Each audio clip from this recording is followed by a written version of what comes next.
Assalamualaikum warahmatullahi wabarakatuh. Perkenalkan, nama saya Siti Salma Kamila. Bentar. Nah, ini saya. NIM K2319078 dari Pendidikan Fisika 2019 kelas C. Di sini saya akan mengemukakan hasil analisis saya. Jadi analisis saya di sini tentang induktor pada rangkaian RL.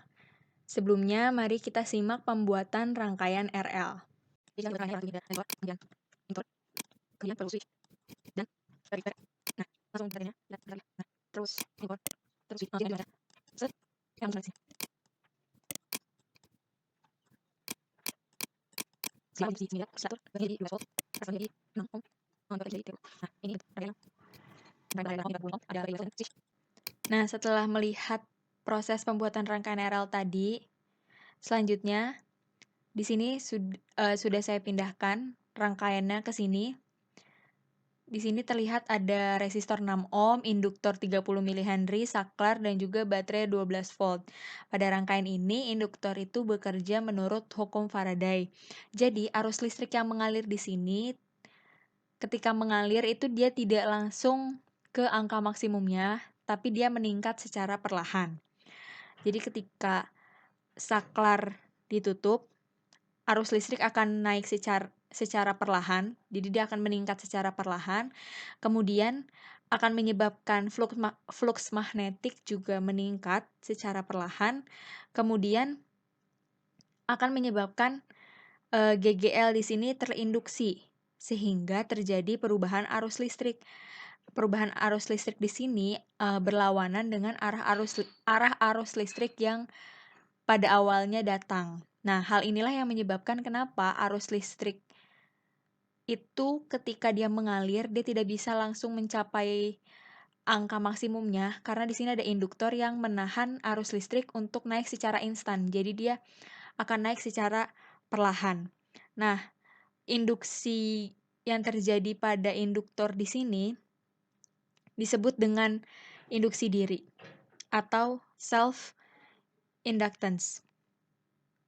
Dari hukum Faraday ini juga dapat dilihat di sini, gegel induksi sama dengan negatif perubahan flux magnetik terhadap waktu, di mana N di sini adalah sebagai jumlah kumparannya. Nah, flux magnetik di sini kan sebanding dengan medan magnet, dan medan magnet itu sebanding dengan arus listrik, sehingga terbentuklah persamaan di sini. Maksud saya, gegel induksi sama dengan negatif L DIdt. L sebagai induktansi dan DIdt di sini sebagai perubahan listrik terhadap waktu, di mana negatif di sini yang menunjukkan bahwa arah arus tadi berlawanan dengan arah arus yang sebelumnya. Nah, di sini kita akan menghitung rangkaian ini melalui persamaan-persamaan yang ada. Jika rangkaian ini dihitung dengan loop Kirchhoff gitu ya, aturan loop Kirchhoff, maka akan terbentuk persamaan arus listrik seperti ini. I sama dengan E R1 min E min R per L kali T. Di sini saya mencontohkan perhitungannya menggunakan waktunya di sini 2 milisecond, maka hasilnya adalah 0,659 ampere. Jadi grafiknya kalau kita mencoba waktunya ini, jadi kalau kita coba persamaan ini kita masukin waktunya, maka akan terbentuk grafik arus listrik terhadap waktu yang bentuknya seperti ini. Jadi dia naik secara eksponensial, dan ketika waktunya ini menuju tahingga, maka arus listriknya di sini akan mencapai kestabilannya. Titik kestabilannya di sini adalah 2 ampere. Jadi titik maksimumnya. Selanjutnya, ada juga kalau dari rangkaian RL seperti ini kita dapat menghitung konstanta waktu. Nah, konstanta waktu sendiri di sini dilambangkan dengan tau. Jadi tau di sini adalah interval yang menunjukkan waktu untuk arus listrik pada rangkaian RL ini mencapai 63,2% dari maksimum arus listriknya di sini. persamaan ini terbentuk seperti ini, tau sama dengan L per R atau induktansi per resistansi. Jadi kalau dari rangkaian ini, L-nya diketahui di sini 30 mH, kemudian resistansinya di sini 6 ohm, maka hasil taunya adalah 5 milisecond. Kurang lebih bentuk grafiknya seperti ini. Jadi ketika jadi waktu tau di sini adalah waktu ketika arus listriknya ini mencapai 63,2% dari nilai maksimumnya. Kemudian di sini akan menghitung beda potensial dari rangkaian RL ini. Yang pertama beda potensial pada induktor, jadi GGL induksi. Dari persamaan yang pertama tadi, L, DI, DT, ketika ini didiferensialkan maka akan ketemu persamaan seperti ini. Kemudian GGL induksi sama dengan GGL E min T per tau. Sehingga pada rangkaian ini GGL induksinya adalah 12 E min T per tau. Kemudian di sini beda potensial pada resistor dihitung dengan mengalihkan arus listrik dengan resistansinya. Ini kan rumus arus listrik yang tadi sebelumnya. Maksud saya yang ini. Kemudian resistansinya di sini diketahui 6 ohm atau bisa secara langsung di sini I kali R sama dengan 12 volt.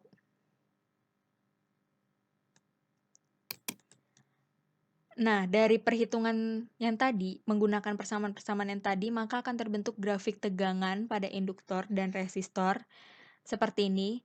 Yang merah ini adalah beda potensial atau tegangan pada resistor, dan yang biru ini adalah tegangan pada induktor. Kalau pada induktor ini dimulai dari angka 12 atau nilai maksimum pada sumber tegangannya tadi 12 volt yang diketahui tadi di sini 12 volt. Jadi dia dimulai dari angka 12 volt, kemudian dia akan meluruh secara eksponensial ke 0. Kemudian pada beda potensialnya resistor, ini bentuknya akan meningkat secara eksponensial sama dengan grafik arus listrik yang sebelumnya tadi. Nah, seperti ini. Nah, setelah ini akan kita lihat video simulasi dari rangkaiannya ketika menggunakan Proteus.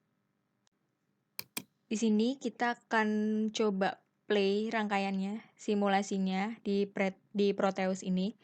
Jadi dari rangkaian yang tadi itu kita maksudnya saya udah pakein di sini ada ammeter, voltmeter untuk menghitung rangkaian ini. Jadi kalau kita play,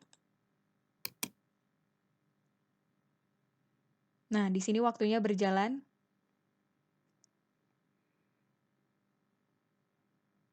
Coba kita pause dulu.